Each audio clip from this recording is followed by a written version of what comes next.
As we continue going south on Electric Avenue, we come to the southernmost part of the city, which is known as South Park. And as we drive into South Park, we pass something that is commonly known to South Park residents as the Triangle. In a long time, it was actually known as a park. It was a little bit larger than it is today. I actually have a photograph of that triangle when it was a park, complete with cannon. This is from Jeff Barton's collection of South Park photos that he's taken out of a book, and I've used several today. They're wonderful old pictures of South Park. The only thing about this picture is I had a hard time reconciling it from what direction that we're looking at. And I finally figured it out by identifying these old buildings, specifically this building that you see on the corner here. And I was helped or hindered by a couple of newspaper articles that we'll look at now. In this article you see the same building that was sitting on the corner of the previous picture. Although the building is correct, the caption has a couple discrepancies in it. First of all, it says it shows the building on the southwest corner of Electric Avenue, Connor and Fort Huron.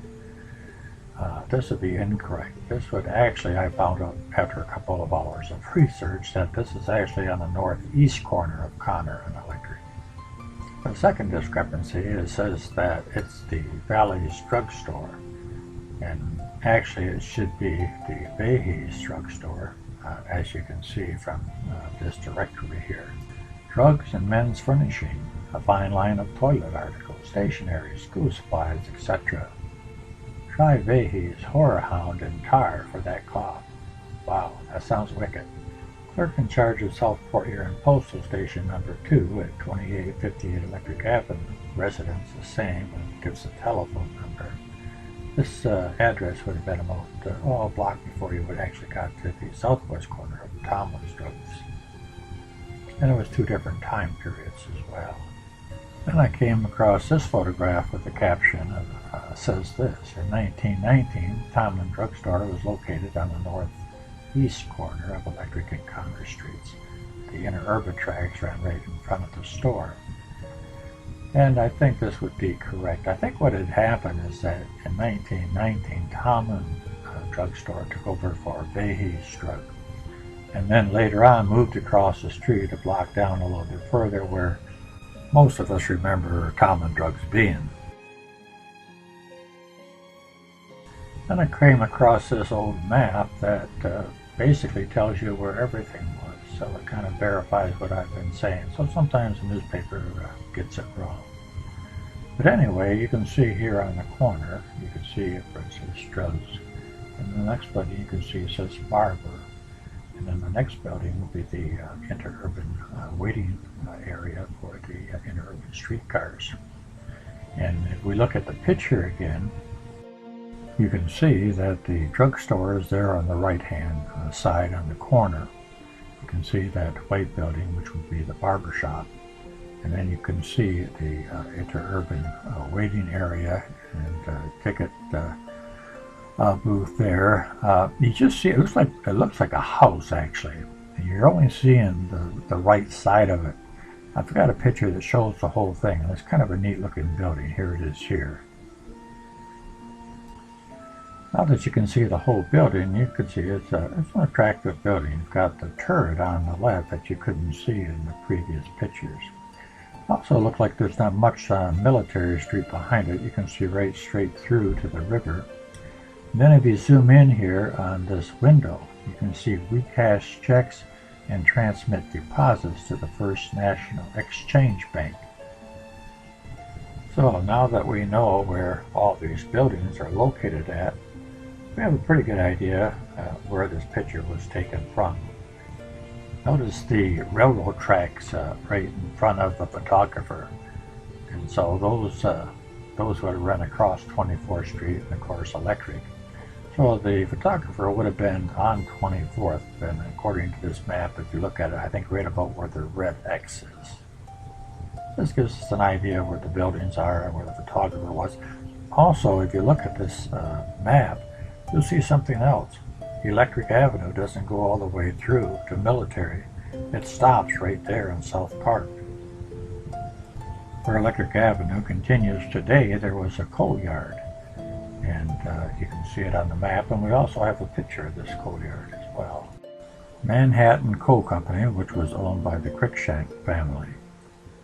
And if you notice here, that building on the right, before Cruikshank took that building over, this used to be a bank, United States Savings Bank. And this building would have been about halfway into Electric Avenue, and the rest of Electric Avenue would have been part of the coal yard. But if you were coming down Electric Avenue going north, and at that time it would have been two-way, you could have got as far as this coal yard and had to turn around and go back or go down 24th Street. So it would have been right about here today. Earlier we saw the interurban station. Well, here's one of the interurban cars. The interurbans, of course, if you've watched the previous videos, were ones that went from Detroit to Port Huron and back to Detroit and even further out than that.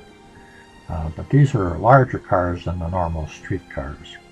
And eventually the city street cars also went into South Park, and here's one right here in this picture. Here's another photograph of the streetcar that went through South Park. You can see the South Park at the top for a destination. You can also see, if you look at the front of the car between these two conductors, that they're advertising the Limited, which is the interurban Detroit to Port Huron. Also notice that the streetcar destination was not only on the front of the car, but if you look at the top on the sides of the car, they were listed up there as well. Here you can see South Park.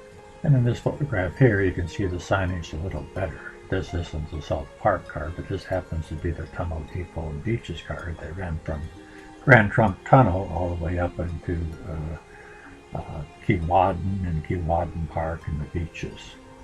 But you can see the signage pretty good.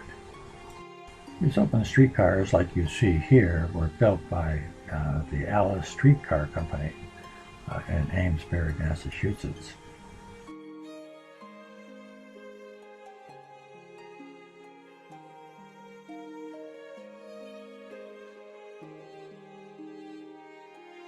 They were then put on a flatbed railway car and shipped to Port Huron. The Alice Car Company was short-lived. 5 years after they started their business, they were burnt to the ground, and they never recovered from that. They never rebuilt the business. Here's a very nice picture, a very clear picture of the South Park streetcar. And you can see the folks in there just looking at the camera. On a side note, Electric Avenue is named after the Port Huron City Electric Railway Company, which was the streetcar company actually. All right, let's get back to going south through South Park on Electric Avenue, and we come to the intersection of Connor and Electric. That's what it looks like today, but a few years ago it looked like this picture here. This building, which is no longer there today, was there for a very long time. Matter of fact, I never felt I was in South Park until I saw this building, but when I was going through town, especially as a young boy, this is what it looked like. As you can see here, it was a Rexall drugstore, but everyone knew it as Tomlin's Drugs. Not only a drugstore, but they carried odds and ends. They also carried a lot of medical equipment that you could buy there.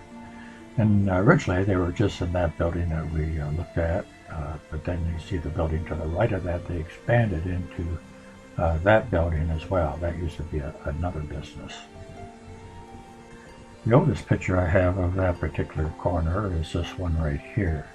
And in this picture you can see it's not a drugstore, it's a grocery store. It was called South Park Grocery, and it was owned by the Culver family. The family lived over the store on the second floor, and you can even see they had a little balcony outside of their windows there that gave them, I don't know, some exposure I guess to the river anyway. Pretty small balcony though. Today, the intersection of Electric Avenue and 24th Street and Connor pretty much dominated by Port Huron building supply. But in 1911, it was dominated by South Park lumber in that same area. In this map here, 1940, you can see that Portland Building Supply is there now. I thought they probably just bought South Park lumber out. But to my surprise, if you go across the street, you'll see a much bigger South Park lumber on the opposite side of the street. But if you look closely, you see it doesn't say South Park lumber, it says South Side lumber. So whether that was the same company or not, I don't know. But I would think it might be. In this photograph here of the Portland Detroit diesel engine, if you look in the background, you can see the signage for Southside Lumber Company. Going back to this map again, you can see where Southside Lumber Company was, and later on you can see where the River District Food Market was. In the satellite view, you can see the market from above. Here's another aerial view, an older picture of the market, to get an idea where it was and what it looked like.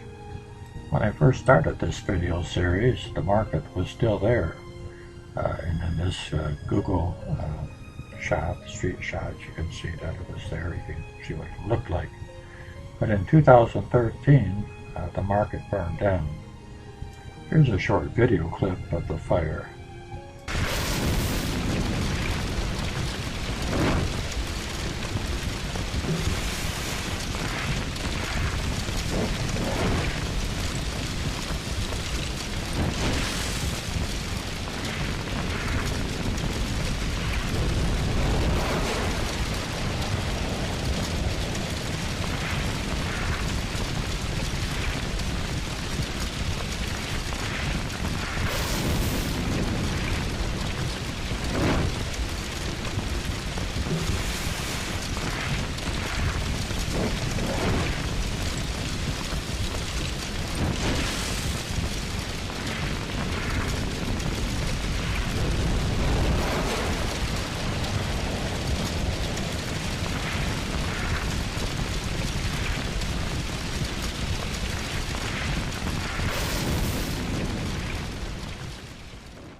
And just like that, the River District Market was gone. It's a shame too, because when the Times-Herald was interviewing some people after the fire, they said a lot of them didn't have transportation. They were able to walk to that market, so that'd be a real hardship for those folks. I heard that they were going to rebuild, but I guess nothing ever came of that because they never did. In our next video, we'll look at the professional baseball team that played in South Park, and also the high school, Fort Huron High School team as well. So join me then.